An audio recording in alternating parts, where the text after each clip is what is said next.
Hi, everyone. Hope you're having a really great week. It's Rebecca here from Mindstone. So last time we saw each other, we were talking about gratitude. So that's the theme of our week is gratitude.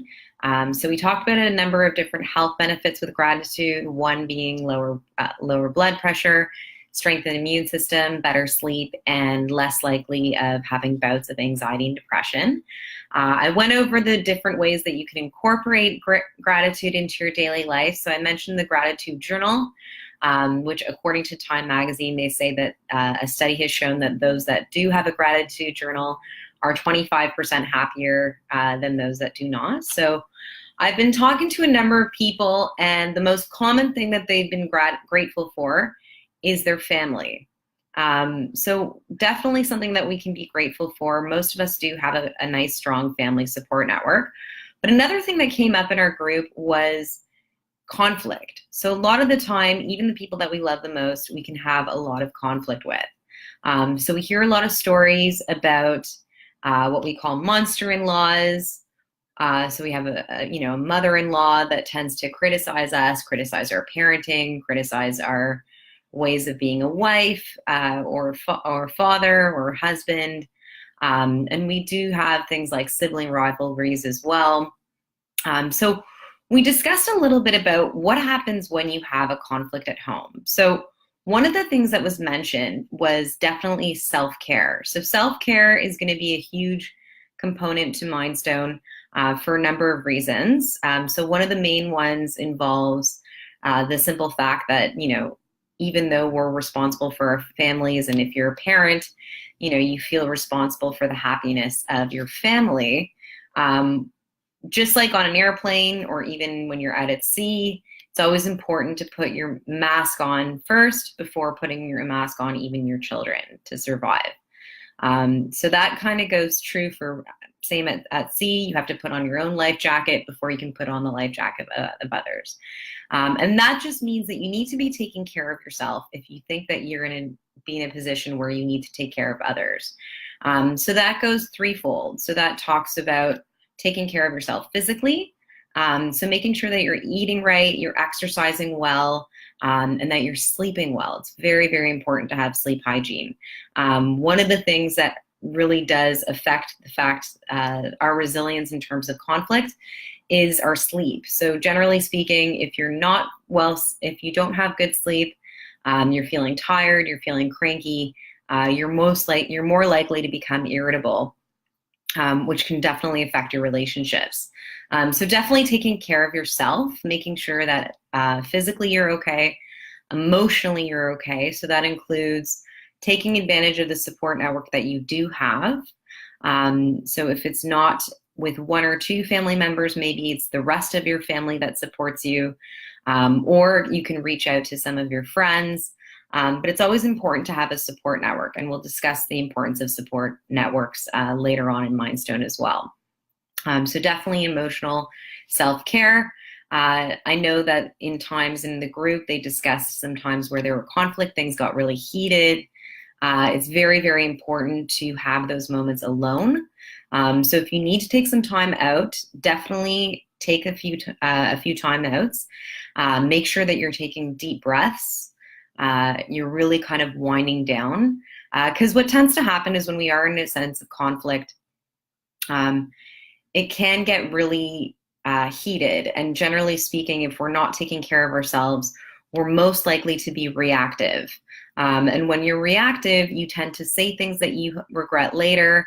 You may express some more anger than is proportionate to the source of the conflict.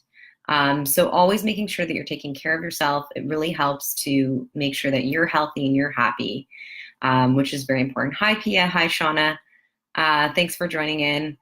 So we're really talking about families and conflict because that's, like I said, the number one source of gratitude that we have. So we are very grateful for our families, but there is some times where we do encounter conflict, and one of the biggest strategies that we talk about is self-care when it comes to dealing with conflict. So again, the main idea here is that the more we take care of ourselves mentally, emotionally, and physically, the better we are in being resilient and dealing with those conflict situations and those problematic family members that we may have. Not every family is perfect. Some people have small families, some people have big families.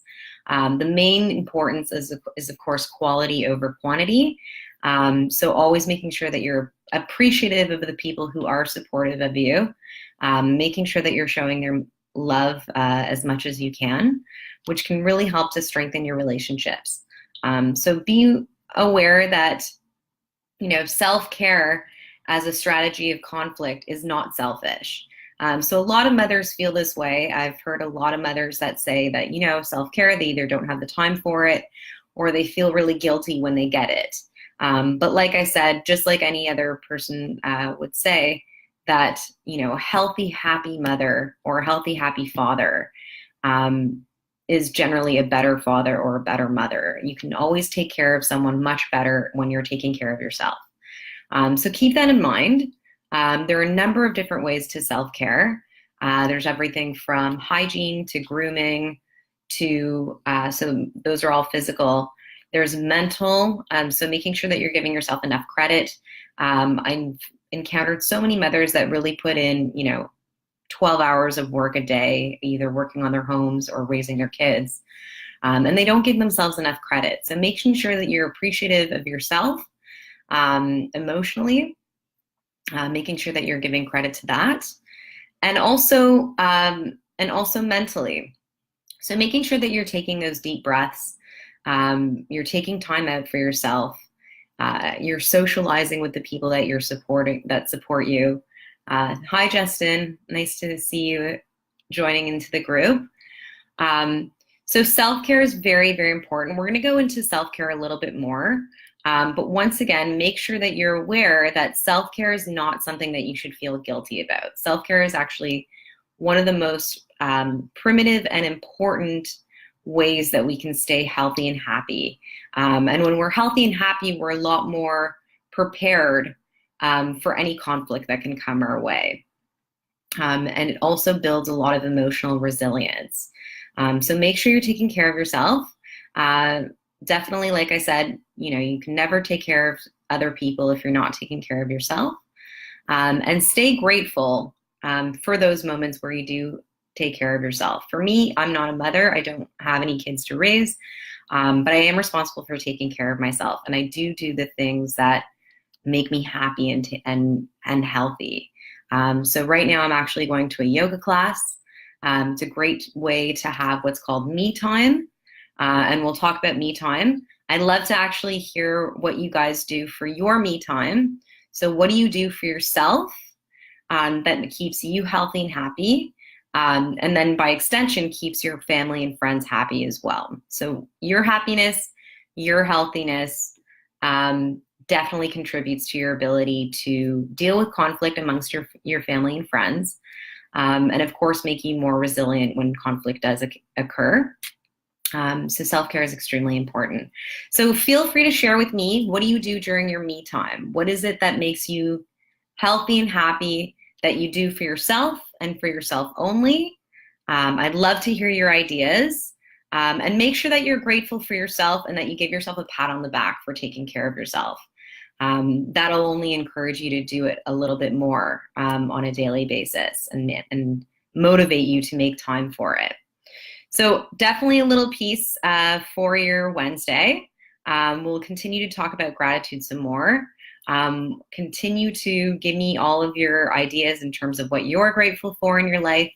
Like I said, a lot of people have come to me and told me that, one of the things that they're most grateful for is their family. So make sure you hold them close, you show them love, and that you're taking care of yourself on a daily basis with self-care for physical, mental, and emotional. So that's it for today's Mindstone. I hope you take this to heart and incorporate self-care into your week this week. Thank you so much for joining in, and we'll see you at the next Mindstone. Thank you so much.